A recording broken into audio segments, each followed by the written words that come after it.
Pवन Hazarika ন্যায় পাব লাগিবই Pवन Hazarika ন্যায় পাব লাগিবই অপরাধী শাস্তি পাব লাগিবই জয় হো বিলাসিনা কম জিন্দাবাদ বিলাসিনা কম জিন্দাবাদ বহিরাগত কি হুঁশিয়ার অসম পুলিশ হয় ইনকলাব জিন্দাবাদ ইনকলাব জিন্দাবাদ জয় হো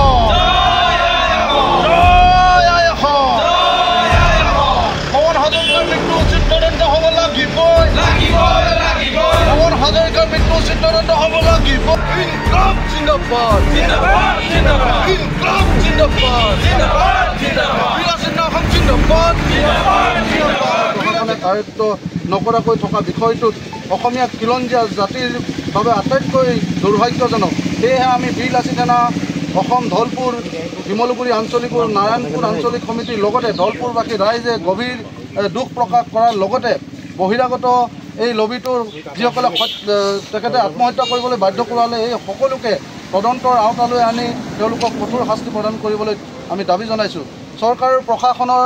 মৌনবত অনাগত দিনত খিলঞ্জীয়া অসমীয়া মানুহৰ নিজৰ স্বকীয়তাৰ ওপৰত গভীৰ সংকটৰ সন্মুখীন হোৱাৰ দিশে অগ্ৰসৰ কৰাইছে সেয়েহে আমি বিলাসী থানা অসমে উক্ত ঘটনাৰ লগত জড়িত থকা বহিৰাগত অনা অসমীয়া হত্যাকাৰীকেইটাক গ্ৰেপ্তাৰ কৰি কঠোৰতকৈ কঠোৰ শাস্তি প্ৰদান কৰিবৰ বাবে দাবী জনাইছোঁ অন্যথা আমি বিলাসী থানা অসমে ৰাইজৰ সহযোগত ইয়াতকৈ তীব্ৰ গণতান্ত্ৰিক প্ৰতিবাদ গঢ়ি তুলিবলৈ বাধ্য হ'ব বিলাসী থানা অসমৰ লখিমপুৰ জিলা সমিতি আৰু কেন্দ্ৰীয় সমিতিৰ নেতৃত্বত ধলপুৰত আমি প্ৰতিবাদী কাৰ্যসূচী গ্ৰহণ কৰিছোঁ যিহেতুকে আপোনালোকে গম পাইছে যে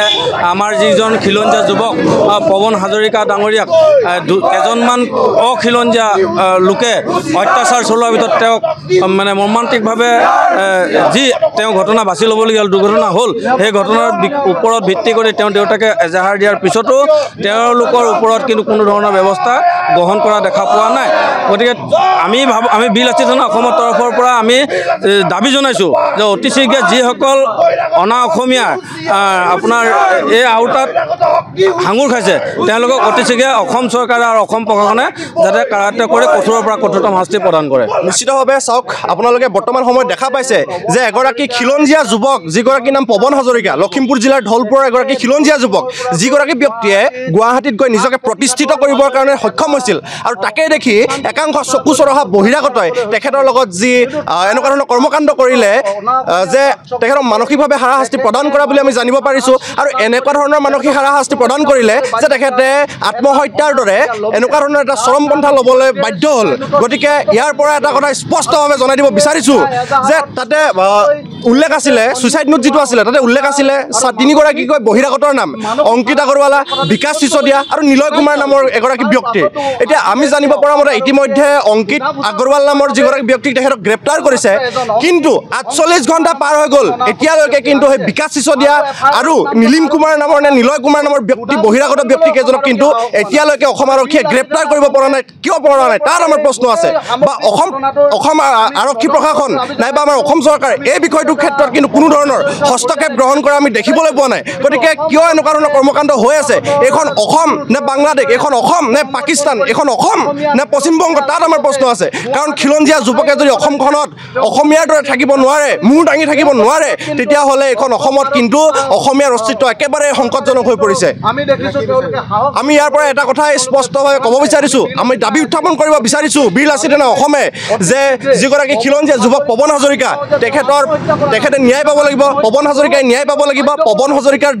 দুৰ্ভগীয়া পৰিয়ালটোৱে ন্যায় পাব লাগিব আৰু এই যে বহিৰাগত যিকেইটা বহিৰাগতক বৰ্তমান সময়ত অসম আৰক্ষীয়ে গ্ৰেপ্তাৰ কৰা নাই সেইকেইটাক চুচৰাই আনি গ্ৰেপ্তাৰ কৰক নাইবা মুখ্যমন্ত্ৰী মহোদয়ে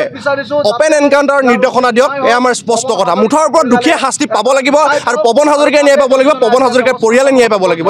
পৱন হাজৰিকা আমাৰ ধলপুৰৰ নিবাসী এগৰাকী খুব মেধাসম্পন্ন যুৱক আছিল তেওঁ ধলপুৰৰ পৰা গৈ গুৱাহাটীত এটা শৈক্ষিক প্ৰতিষ্ঠান গঢ় দিবলৈ সক্ষম হৈছিল, তেওঁ মালিকী স্বত্ব লাভ কৰিবলৈ সক্ষম হৈছিল। কিন্তু তেখেতৰ এই উত্থানত এটা বহিৰাগত লবি সন্তুষ্ট নহৈ তেওঁক মানসিকভাৱে হাৰাশাস্তি কৰাৰ কথা ইতিমধ্যে FIR-ত আৰু তেওঁ যিখন ছুইচাইড নোট তাত প্ৰকাশ পাইছে। তাৰ পিছতো কিন্তু অসম আৰক্ষীয়ে সোধা পোছা কৰিবলৈকে কিন্তু আজিলৈকে এই যিসমূহ অপৰাধী আছিল তেওঁলোকক থানালৈ আনিবলৈ কিন্তু সক্ষম হোৱা নাই। আমি কৈছোঁ কাৰ স্বাৰ্থত অসম আৰক্ষীয়ে কাম কৰিছে, বহিৰাগত স্বাৰ্থত নে খিলঞ্জীয়া অসমীয়াৰ স্বাৰ্থত? আমাৰ বিল আছে না স্পষ্ট দাবী, গোটেই ঘটনাটো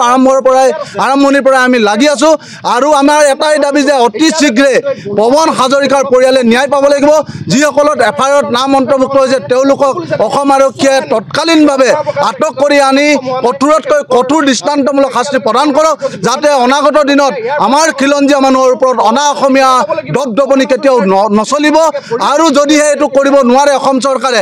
আমাৰ বিল আছে নাই কিন্তু অসম উত্তাল কৰি তুলিব। ইতিমধ্যে আমাৰ অসম বিল আছে না অসমৰ তৰফৰ পৰা মুখ্যমন্ত্ৰী গোটেই সামগ্ৰিক ঘটনাটোৰ মুখ্যমন্ত্ৰীৰ হস্তক্ষেপ বিচাৰিছোঁ আৰু এটা উচিত তদন্তৰ জৰিয়তে এই দুখী পৰিয়ালটো, এই পৱন হাজৰিকাৰ পৰিয়ালটোৱে যাতে ন্যায় পায় তাৰ আমি দাবী তুলিছোঁ।